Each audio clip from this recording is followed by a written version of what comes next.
আধুনিক পদ্ধতিতে উন্নত জাতের ফুল চাষ করে ভাগ্য বদলেছে তরুণ কৃষি উদ্যোক্তা শামীম হোসেনের। বছরে তিনি আয় করছেন ৫ লাখ টাকা।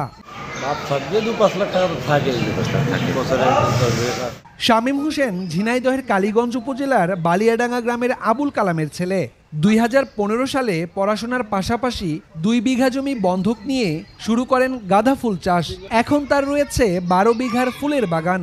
জারবার আছে ২.৫ বিঘা, গেন্দা আছে ৪ বিঘা, মল্লিকা ২ বিঘা, মাম আছে ১০ কাঠা।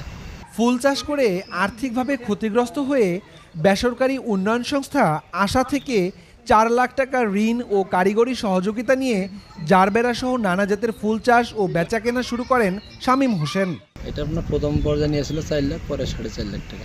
এই প্রজেক্টে কাজে লাগাইছি। এটা ভালো মনে হয়েছে। আমি এটা ফুলের ব্যবসা করি, এই চাষের সাথে আমার সাথে জড়িত আছে। ফুলের ব্যবসা করি পাশাপাশি, এই জন্য এই চাষ অন্য চাষ কম করা হয় আর কি।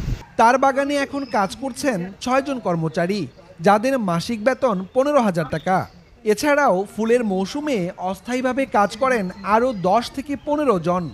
আপনার হচ্ছে রেগুলারই আপনার ৪ জন করে, আর যখন লোক প্রয়োজন হয় তখন বিভিন্ন সময় বিভিন্ন ১০ জন ১৫ জন।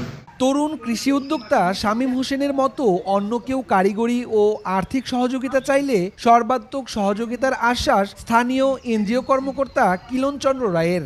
প্রকল্পটা উদ্দেশ্য করার হচ্ছে, এটা একটা এই জায়গায় নতুন একটা প্রকল্প। এটা করার করে আমাদের যে সাধারণ যে যারা যুব সমাজ, তারা আর কি উদ্বুদ্ধ হয়ে তারাও এই অন্যান্য বিভিন্ন জায়গায় চাকরি খোঁজা বা এই বেকারত্ব বেকার না থেকে তারা এই প্রকল্পের প্রতি তারা ঝুঁকছেন এবং নতুন প্রকল্পে তারা আগ্রহী হচ্ছে। এই জন্য আমরা এই প্রকল্পটাকে মডিফাই করার চেষ্টা করতেছি। Times today news desk.